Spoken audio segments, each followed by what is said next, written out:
Hi, I'm Hazel. It is almost Saturday, so it's time for a brand new vlog. The very, very latest WoW news, super up-to-date, just happened.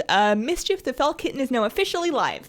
It was supposed to come out yesterday, but they ended up having to push it back for whatever reason. But in any case, it's out now. You can go to the online WoW website to buy it. I just buy it in the in-game.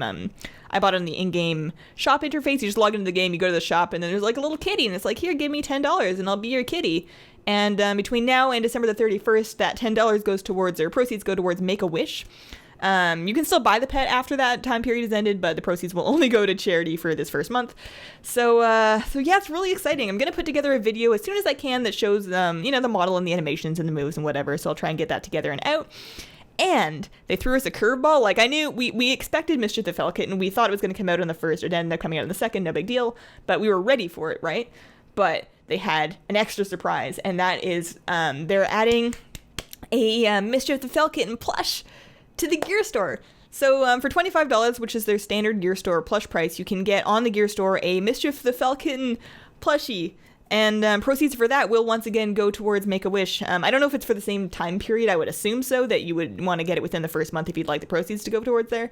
And I'm not going to say that, like, I bought it right away, but I might have bought it.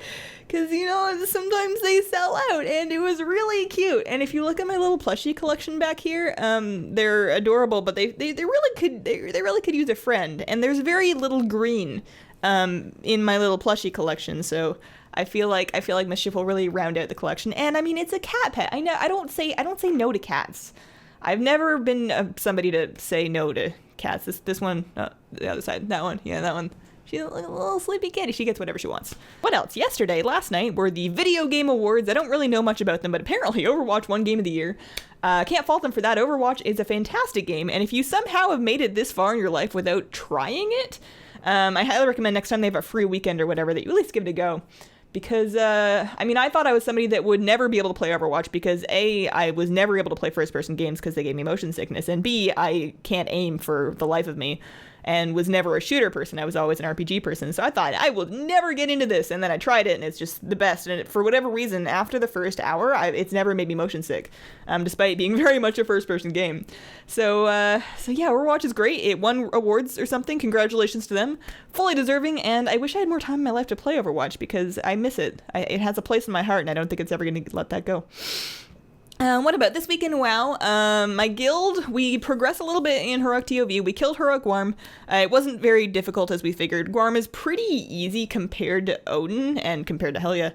It seems like he would have been a better first boss, because he's kind of the first bosses. They tend to be like a cool looking model, but that's not super lore heavy. That is a pretty easy fight just to get you into the raid. And then the second boss, I feel like they could have swapped places, honestly, but I understand why they did it like thematically with him guarding Helya, and it's like a mini raid, so it doesn't really matter. But yeah, Gorm was pretty easy. And then last night we spent our entire raid period, which is 3 hours, progressing in Heroic Helya. So we basically wiped in Heroic Helya for 3 hours straight. That was fun, but we did make progress. It's not like we're just wiping in phase 1 for the entire night. We did almost kill her. We got her down to like 15 or so %. I don't remember if you have to get Trials of Valor Helya to 0. I would assume so, but I don't remember.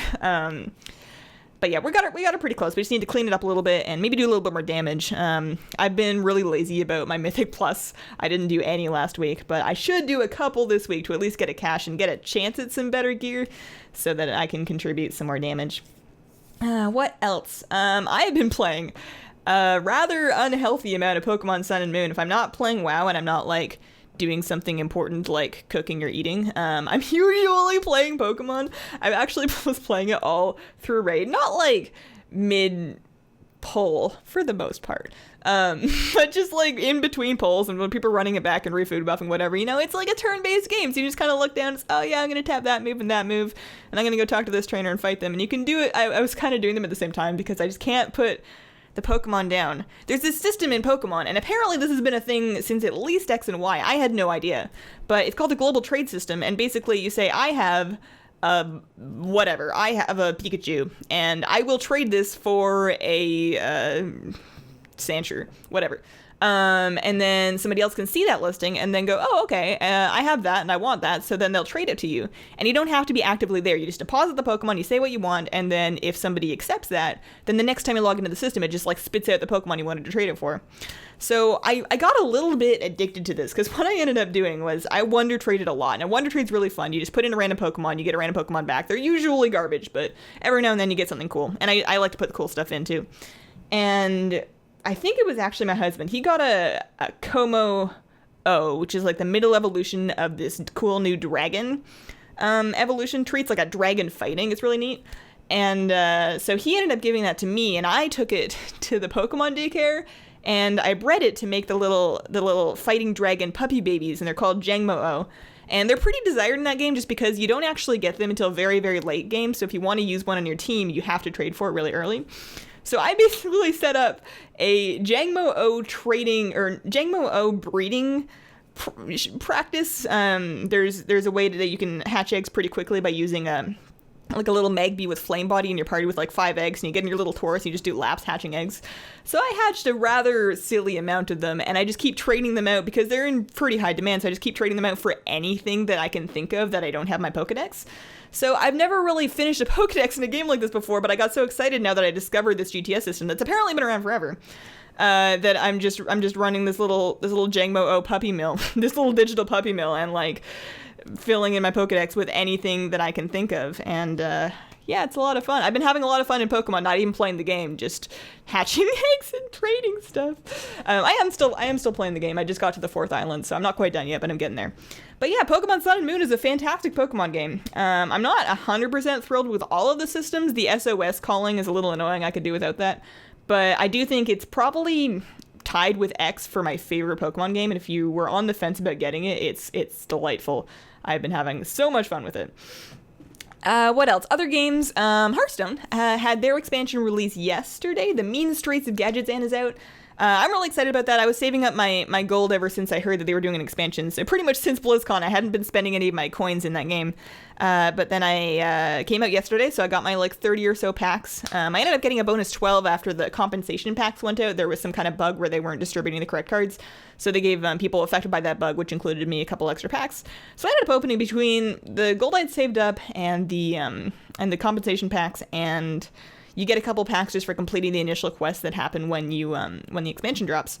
I probably opened like 45 packs. I ended up with 2 legendaries. I thought I was gonna get more, but I ended up with 2 legendaries. I got the hunter one. I don't remember what he's called, and then I got the boss of the grimy goons. I got Don, whatever the hell.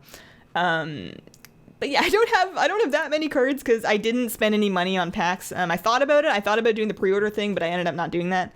But I have some cards, and I'm thinking that maybe this afternoon on stream, for something different, instead of playing WoW, I kind of want to just like play some Hearthstone on stream and invent some decks for like ranked. Now, I don't play ranked. I mean, I play ranked, but I always stay at like rank 19, 20, maybe up to 17. So I'm by no means any good at Hearthstone. I'm terrible. But I think it'd be fun to like invent some decks with the cards that I have, and then just try and make something that looks somewhat like a curve, and then play them and see how it goes. So I might do that in stream this afternoon. And last thing from WoW is Legion Season 1 is ending soon. They've announced the end date. I want to say it's the 13th. I didn't pay too much attention to it, to be honest. I'm not worrying too much about rating just because I barely got started this season. I spent most of the season focusing on PvE and getting my Shadow Priest running. So I didn't do too much arena this season. I do want to do more next season. But yeah, titles will be going out soon.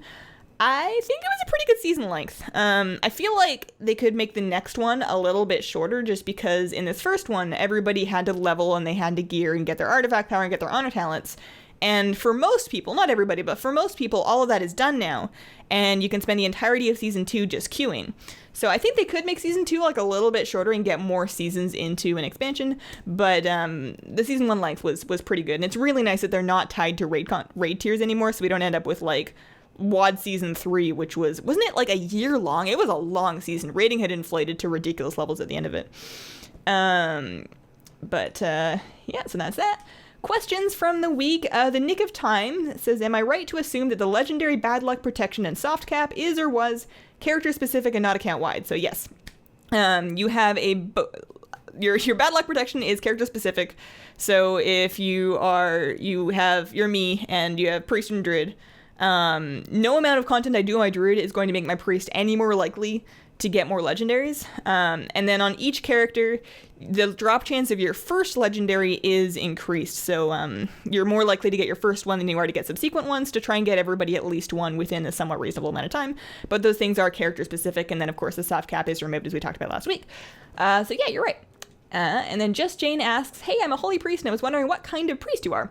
I'm a Shadow Priest. I do all of my ratings as Shadow Priest. I do a lot of dungeons as Holy, just because I use an add-on called Incentive Program, and what that does is it just gives me a little alert whenever there's a satchel for doing like a healing a LFR or a random heroic or time walking or whatever. And I like those satchels because they have like a lot of gold and they give me my augment runes, and that way I don't have to buy augment runes. And I kind of like solo healing random heroics just because you see the silliest things. So I'm pretty much a Shadow Priest main, but I do have a Holy Spec that has some amount of points in my artifact weapon that I whip out for like 5 mens, but I would not touch Mythic Plus with a Holy Priest. I tried healing Mythic Plus once, and it was like a Mythic Plus 2, and it was the worst experience ever. So I'm happy to leave healing Mythic Plus to the people that know what they're doing. But yeah, definitely a Shadow Priest.